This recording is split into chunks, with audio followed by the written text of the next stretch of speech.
Hi there, my name is Sebastian Straub and I'm the Principal Solutions Architect at N2WS.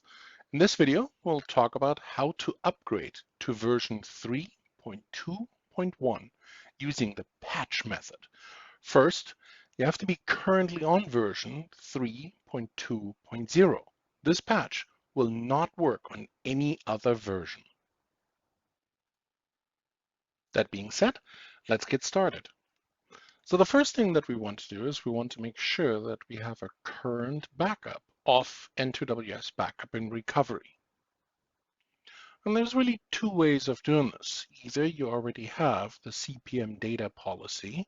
That's the policy that's built into the product that allows you to perform backups of the product itself. Or you can also go ahead and perform the backup manually within your AWS console. That's my backup and recovery. Then down here on the block devices, you'll find the data volume. The all-important data volume is in SDF. It's not SDA, it's SDF.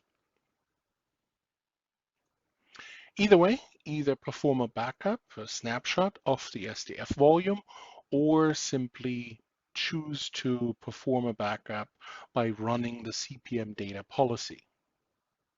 So in my case, that's exactly what I'm going to do. I have CPM data. I'm going to select it and I'm going to run that policy right now. Once that's kicked off, you can then verify that in the backup monitor. You can see that that backup is now running, and we'll just wait a moment for that to finish.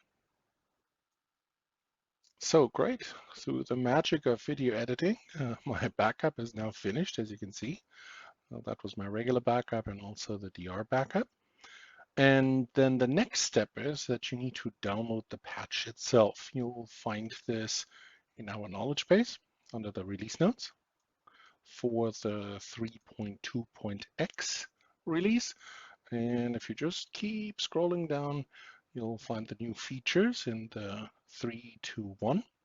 And if you just keep scrolling all the way to the bottom, there it is. And that's the patch itself. It's not very big, it's just 13 megs. Just simply download that. It's a single file, it's a single patch file. Once that is done, we're going to switch back to the N2WS console. And then here on the right side of the screen, we have the server settings. It's that cog symbol. I'll click on that.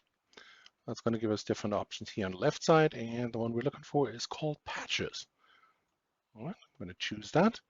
And then right here where it says choose file, upload and install, we're going to choose where we downloaded that patch file to. All right, so we're going to do that now. I'm going to click on choose file. Those are my downloads, and that's the patch file. I click on open. And then the only thing left to do is just click on upload and install.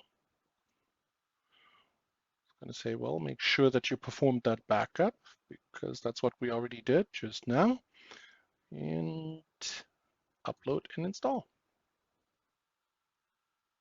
So this is going to take a moment. It's actually going to upload that file, much like if you would be upgrading your home router. Same scenario. All right, so the next thing you're going to see is where it says the new patch has been successfully installed.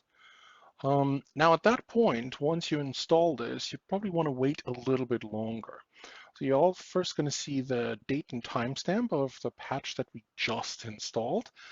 But what just happened is it copied that file onto the volume and it's still performing some changes on the back end. So generally it's best just to let it sit here for about another 5 minutes or so.